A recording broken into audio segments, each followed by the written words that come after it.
But actually now, Jake Paul has got to think about what he's doing next. If you're that good and you think you're clever, why don't you fight Usyk? Alexander Usyk, he'll fight you. Let's see how that works out for you. Get flattened. Game over. The number 14 cruiserweight in the world, according to the WBA. This is an absolute mockery. It's an absolute disgrace. It's a total piss take. To fight voluntarily to defend their championship against Jake Paul. Which, if I'm being honest, that's kind of crazy, bro. Isn't that crazy? Right? You're telling me you fought somebody that's not a natural cruiserweight, right? Boxing pros and fans are furious over the WBA's shocking move to rank Jake Paul in the top 15 cruiserweights. Many see it as a slap in the face to real fighters who've spent years earning respect. Jake Paul hasn't faced a single serious opponent, only retired fighters or unknown names who gave him no real test. This decision has sparked boycott calls, with insiders demanding fairness and integrity in the rankings. They say rewarding fame over real skill hurts boxing. So I've just found out that Jake Paul, the YouTuber, influencer, who has been doing a bit of boxing against people who aren't boxers, aside from Tommy Fury, who is a complete novice boxer, and an old retired champion in Julio Cesar Chavez Jr., who has been through rehab and all kinds of stuff, has been out of the ring for quite a while, an OAP Mike Tyson, who physically is in a terrible place, and two now inactive cruiserweights called Andre August and Ryan Borland, who I have absolutely no idea who they are. I've just found out that that's what qualifies you as the number 14 cruiserweight in the world, according to the WBA. This is an absolute mockery. It's an absolute disgrace. It's a total piss take. I've been in the middle of making another video about Hamza Shiraz and Edgar Berlanga, and I've had to just stop what I'm doing and make a reaction to this. And I'm just gonna go in raw here because I'm absolutely furious. I'm absolutely furious. Like, this is the sort of shit that we have to deal with as boxing fans. Everybody in this sport, and I call it a sport because that's exactly what it is, tries to treat it like it's just a business, like it's just a way of lining their back pockets. You cannot tell me in any world that Jake Paul has done enough to be ranked as the number 14 cruiserweight in the entire world. And I want to be really clear from the off, this isn't actually an attack on Jake Paul's boxing ability, because that's not what this is about. It's about what have you done to show me you're the 14th best cruiserweight in the world. Because for all I know, you might put him in there and you might do really bloody well, but that's not the point. You have to earn that position. How can you have earned that position? By fighting a bunch of influencers, athletes from other sports, and having lost to one of the only active boxers that you've actually faced in Tommy Fury, who very much is a part-time boxer at this point in his life. And then your most recent and highest profile win being against a guy who didn't throw a bloody punch for the first half of the fight. Fans were outraged when Happy Punch broke the news. Jake Paul is now officially the number 14 cruiserweight in the world, cleared to challenge Zordo Ramirez for the belt. Many argue Jake doesn't deserve it since he hasn't faced true competition. Yet, his record is mostly retired boxers or unknowns, so the WBA's move shocked everyone for years.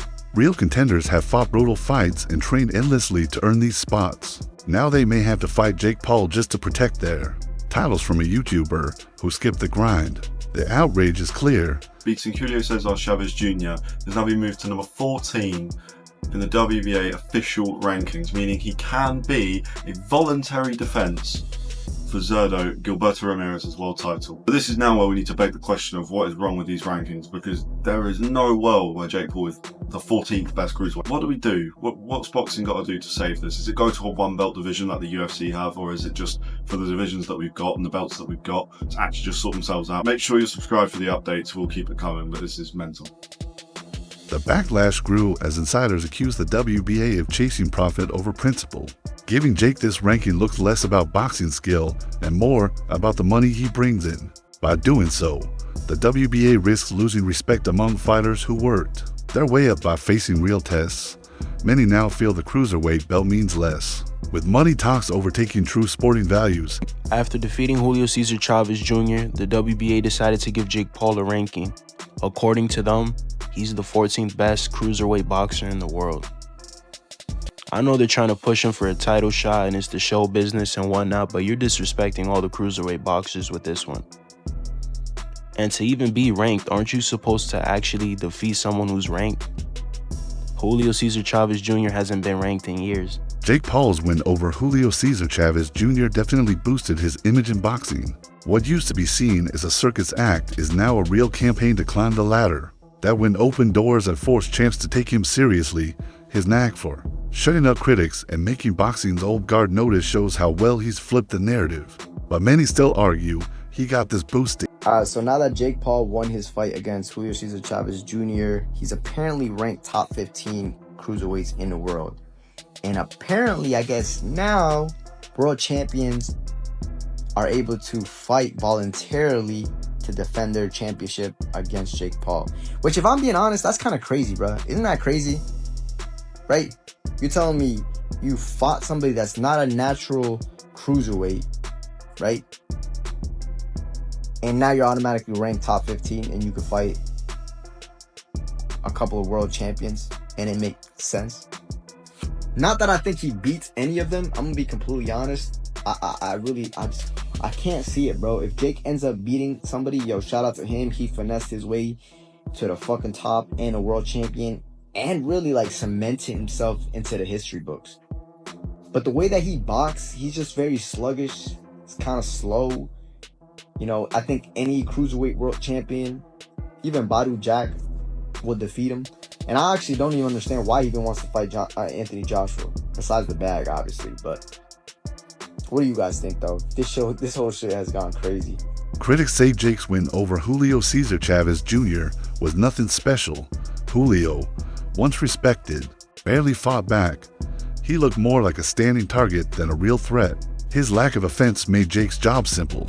What should have been a true test turned into what many call a fancy sparring match. Praising Jake for beating a passive fighter feels he did not throw barely any punches for the first half of the fight. More than half. First 8 rounds, you might say. Yeah, and a little life at the end, but too late when he knew the fight was winding down on time. I say this, that it was hard for me to gauge the performance of Jake Paul. Essentially a sparring session. And I'm trying to see, is he continuing? Is he developing? Is he getting better?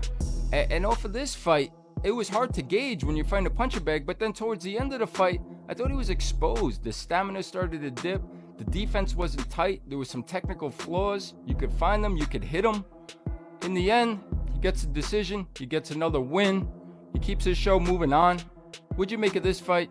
What'd you think of Jake Paul and his performance overall?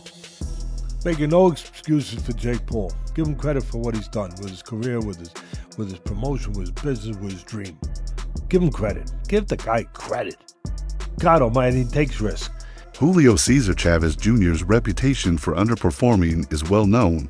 Even at his peak, he often let fans down. Add his personal struggles, like rehab, and it's clear he wasn't at his best against Jake Paul.